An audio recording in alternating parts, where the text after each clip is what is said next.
Good morning and welcome to the first episode of our new podcast, The Inspection, where essentially myself and one or multiple guests will take a closer look at things in the real estate world, the finance industry, new businesses coming to the area or businesses that have existed for a long time. Because I am a fan of a giant pun, this week we actually are going to lead off with an inspector to join us on the inspection. So welcome, Toby Arlis, Fremantle Inspection Services. Good morning, Toby. How are you? Hey, awesome. Thanks for having me, Chris.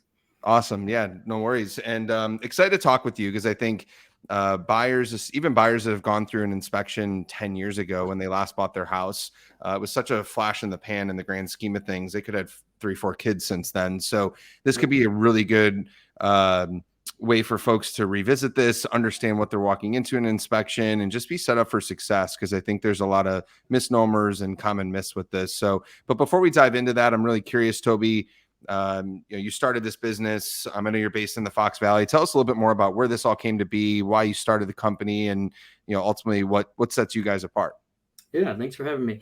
My name's Toby Arlis with Fremantle Inspection Services. I started my company about 4 years ago, 4 or 5, and I was doing in the beginning primarily sort of home renovations and that sort of thing, sort of handyman, a lot of painting, a lot of small remodels. And as I was going through it, I realized, you have to have a lot of skills to sort of manage all those different systems in a home. And I really enjoyed working with the clients and sort of explaining how they all come together. And I was always aware, sort of through some of my, own real estate purchases, sort of the industry existed. And as I started dipping my toe into it, I really sort of loved the consultation side of it. I got into it more and more. And yeah, now I'm just finishing my 3rd year of doing it. And it's been going really well. It's really rewarding. And yeah, I love doing it. Yeah, and we've been on dozens of inspections together, and you're always my go-to just because of how thorough you are. I guess walk us through at a high level, as opposed to even just what buyers should do when they're there. Like, in a nutshell, give us like the 3 to 5 bullet points on what an inspection is, whether it's how long it is, what you're looking for. What's that spiel sound like? Yeah. So, as an inspector, I come into it and I don't really know the background of the client, when I arrive. So it takes a minute to sort of get to know each other really quickly and sort of see your experience. Are you a first home buyer? Have you owned a home for many years and you're familiar with how they work? So I just sort of try and get a little bit of a baseline. Then you sort of go into, what I'm there to do, which in my case is, I like to say, perform what's called a top-down inspection. So, I start on the exterior, I start at the top of the home and I work my way all the way down on the exterior. Then I get as high as I can on the inside and I do the same, attic all the way down to the basement. That way, in case I, see anything amiss as I'm working through, I can sort of start to put some of those pieces together. An inspection takes, on average, at least 2.5 to 3 hours. And that really depends on, how many questions there are, if there's some things that I find that I need to look at, further. But that's sort of a good ballpark average of how long it takes me to get through it. I just love sort of when the clients are there too, there's no big or small or dumb question, I'm sort of there working for you to answer as many questions as I can. So it's a really good opportunity for the client to learn about the home, whether it be, issues, we're obviously trying to find those, but also maintenance and how to sort of maintain and look after the property. Yeah, I mean, that's huge. Again, first-time home buyers, or again, someone's been in their house for 10 years, they can, fall asleep at night and probably run and operate most of the house in their sleep. You get into a brand new home, whether it's new construction, new technology, or on the opposite. I know we've done some inspections together for homes built before 1900, and it's a different electric, or just how you do things could look totally different from what maybe they're coming from, especially if they're in a townhome or condo or live in the city. So that's absolutely huge. An inspection, I always said, is basically a playbook on how to take care of your house, as much as it is a way to go to the seller and start to nickel and dime or ask for credits, although that's become much more common. And we'll get into that in a little bit. But I know, what there's no preference to you on what buyers should be doing while they're there. I know for me as a realtor, I'm there because the seller needs me to be there, as well as the listing agent. I try to provide and some color commentary. I'm usually there for a good joke or two or a laugh, especially if the inspection's going well so far, and I can usually tell by your face. But what do you prefer buyers do? Or if you were a buyer, how do you handle it from your perspective? Yeah, I always tell people, and it's the honest truth, the more eyes are the better on an inspection. I've got my routine and I'm working through the house in a certain order to make sure I don't miss anything. But if people find things and point it out, and we can look at them together, that's definitely helpful. But also, I know there's other, demands, like people need to measure. There's a good opportunity to sort of measure. Sometimes you have contractors in sort of providing estimates and stuff like that too. So I know that they're busy. So I always leave a little bit of time at the end to sort of do a quick summary while we're there on site. Otherwise, you are going to get that full detailed report. But yeah, I invite people to walk with me the entire time. I don't mind answering a lot of questions, and people can really see when I'm taking extra time in an area or looking at something. I'm very used to just sort of talking out loud at what I'm looking for, why I've maybe paused here, and as well as, like we briefly touched on, sort of that maintenance piece. So I try and have my report sort of be that tool going forward, something you can hold on to and sort of plan out maybe your maintenance or replacements. You can prioritize yourself. But, like I'm remembering my grandfather, who was a mechanic, and he always used to say sort of an ounce of prevention is worth, more than a pound of cure. And man, that really applies to sort of homes. Your HVAC, when I see so many of them, seen hundreds of them, and, if they're clean and service, they last a lot longer. And, it's definitely beneficial to maintain and work on your home. Yeah. Yeah. And I think people sometimes don't understand, you are an inspector. You're not a roofer. You're not a licensed HVAC technician. You're not a plumber. You are trained to see things that those individuals could then come in and fix. And you're really there as a catch-all, maybe a safety net, if you will, for buyers, because buyers don't like to spend on things that the house absolutely needs, like a roof or an HVAC system or new pipes. These are things that don't add any aesthetic value. Someone doesn't come in and say, wow, your roof is gorgeous. So they want to have that kind of freedom and flexibility financially to, buy new appliances or put new counters in or paint, which is obviously the number one, I feel like, thing that people do when they buy a home. So you're able to come in and kind of say, hey, this roof looks shot. And now as the market's shifted, as a buyer, you can go in and sit down at the negotiating table through attorneys and really start to have a conversation that leads to either the sale happening or not. There are some outliers where, we're still getting multiple offers. So, so I guess for, what are the most common things that you're seeing in home inspections? I mean, maybe it does vary based on age of home, location, who the builder was, what year it was built, but what are like the 2 or 3 most common things that you see stand out, whether it's Fox Valley, Kane County area, or just in general? So the biggest thing is water, right? It's the biggest enemy of a home, and that's really the biggest thing we're looking at. And, a house has its envelope. It's built that way to sort of defend itself from it, from the roof, the flashing, the gutters. So I try and talk people through that. A lot of time, it's a limited visual inspection in the way that, we only have a couple hours of snapshot in time. Sometimes it is raining and we get a better picture, but a lot of times I tell them, hey, when you move in, it's a good idea to sort of walk around the home with an umbrella and just see what the water's doing on the property. I did one yesterday, and, we saw some debris in the gutters. We saw some really low spots and pitching back towards the house. And then when I get down in the crawl space, sure enough, the moisture meter is going off, and we've got, water coming through the foundation, right? And over time, that is going to become like a huge issue and really damage the structure of the home. So it's just sort of like how a lot of little things can sort of add up, and just sort of making people aware of, hey, a simple, $20 gutter extender, can protect the structure of your home. So that's probably one of the biggest ones.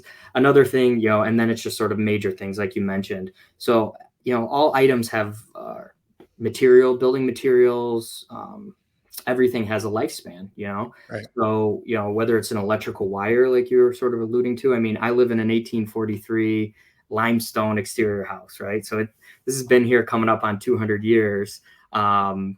but you have to maintain that sort of mortar in between, or it will go. You have to make sure the roof is maintained, otherwise it'll damage that siding. So yeah, it's just sort of knowing what you have, and then as modern building science advances, making sure that at some points you're constantly sort of updating and keeping up with the more modern and better systems that we have.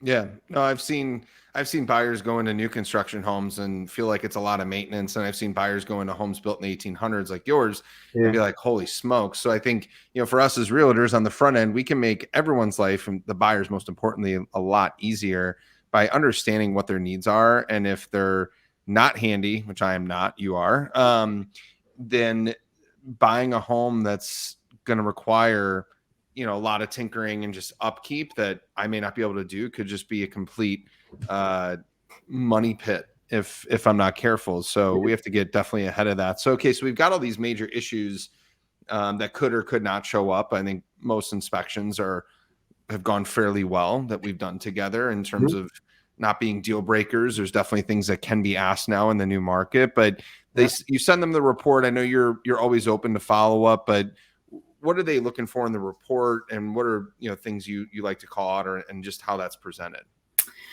Yeah, so I try and do sort of like either a recommendation level, which are things that I think need to be looked at, and I sort of give some time frames on those. I kind of have a maintenance category, which is just, hey, these gutters are full, and I try and let you know a little bit why. This could cause ice damming, this could cause, again, water at the foundation. And then I also have a category that are quite serious. I mean, we have walked into things before where you can smell, gas in the house, or you can see an electrical issue. I've seen cracked heat exchangers, which could be releasing carbon monoxide in a home. So sometimes there's items that are really serious that need to be addressed immediately, because they could cause a safety hazard. So that's sort of how I lay out the report. And then there's tons of other information in there about sort of ongoing maintenance and stuff like that. So again, I hope it's a resource where you can help you sort of plan, like, hey, I should, in theory, have another good 5 or so years left on this AC. Maybe it's time to sort of address this roof, and then I'll start sort of budgeting for some of those other mechanical expenses down the road. Yeah, and now that homes are getting listed, possibly doing price reductions, or a buyer is able to get something below this price, it gives you a little bit of liquidity back to have in case something were to not last as long as the expected life expectancy on things. So and that's huge. That report is super thorough. Buyers, that gets sent to myself, of course, to you. We ask you to forward that to your attorney, because that window and that attorney review period is that's the time where if things can't come together, then nobody's liable, whether it's your earnest money or the seller's being forced to sell you the house. That is that window of time where Toby's a huge, and all inspectors are a huge piece, and usually one of those first pieces to kicking off that process. So I usually provide perspective on what I would do in this situation, or what the market is allowing the buyer to ask for. But most importantly, it's that attorney. We won't spend a ton of time on the attorney's role in that process, but we'll speak to attorneys in future episodes. But that piece is really because attorneys have seen inspection reports and have drafted attorney review letters, the best ones, thousands of times every year. They know what the market is allowing, not allowing, just as much as any realtor. So they can go to a buyer and say, hey, I probably wouldn't push on here because X, or this is what we typically see for a credit ask in terms of Y. And that back and forth is usually crucial. I encourage buyers to get on a call with the attorney if it is an older home, or the inspection did come with quite a few, even just yellow flags, not even just red flags. And if we're going to ask for thousands of dollars from the seller, or for them to contract out work, let's make sure we're understanding what could possibly play out in those scenarios. So I know you stay off on that, which I know you prefer. You're just like, here's the report. If you have questions, call me. And that's how it should be. Yeah. And I sort of just deal in the facts of the property. But again, on some of our transactions, it's very helpful. A lot more about, or you can even reach out and have that contact, like, hey, how old are they saying this roof is, or were some of those disclosures and stuff like that. And, sometimes that background information is, super helpful, and give some context to sort of some of the things that we find.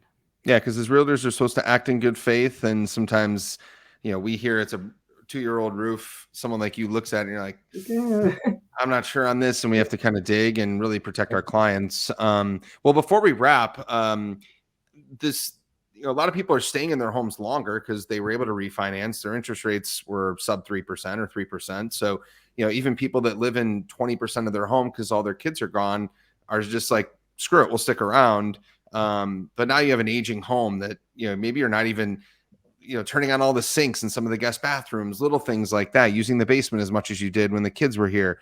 Yep. What do you recommend, someone, maybe they've been there 5 years, certainly 10 or more, Yep. about doing an inspection and investing in, a very reasonable cost to maybe have someone like yourself out to take another look at things and make sure everything's in order. And if it's not, getting ahead of, potential big problems. Yeah, it just goes back to sort of what we're touching on with that sort of maintenance piece. So again, 5 to 10 years is sort of that sweet spot. But you think, I mean, I've even interacted with some sellers on it, and the big one is the attic. I mean, how many people just like kind of go up in their attic and climb around, or like the roof, like way up high, seeing things. And again, that goes back to that prevention piece. If you find that small leak before it becomes a huge wood rot issue, it's a lot easier to address early on. So I definitely push that for people. If you've been in a home for 5-10 years, if you hadn't had anything looked at since that last inspection, I think a home inspection and myself is a great way,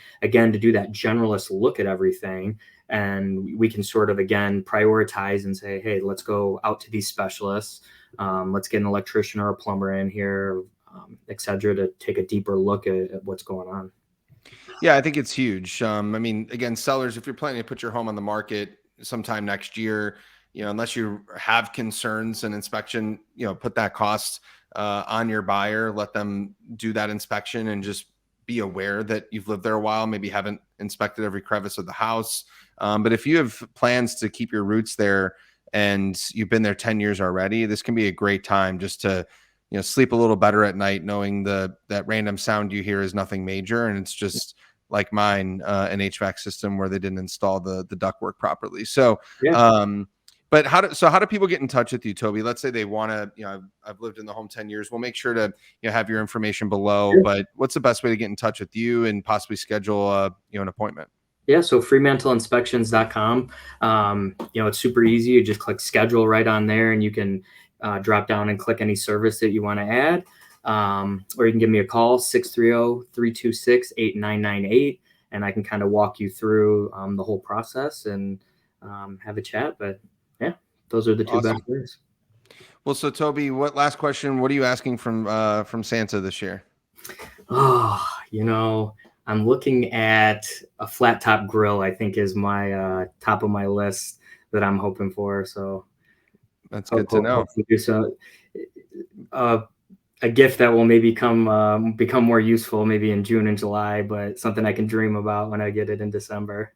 Well, make sure you're following at Holzl Homes on Instagram and Facebook, because Oh, believe it or not, we're giving away a Blackstone grill this there week you for our go. Holzl Day. Perfect. So check it out, and I'll put in a good word for you. So Toby, we appreciate it. As one of our trusted vendors, we appreciate all the work you've done this year and going forward with our clients. It's nice to have somebody that we can trust, that's super reliable and goes above and beyond. So again, highly recommend to other realtors that might be listening to this, that are looking for an inspector or just need a backup, even because Toby is, again, as reliable as they come. And again, if you want to have someone take a look at your home, Toby comes highly recommended from myself and the Holzl Homes team. So enjoy the holidays. We don't talk to you, sir. Appreciate the time, and Yep. we'll see you down the road. Thanks, Chris. See you soon. All right. See you, everyone.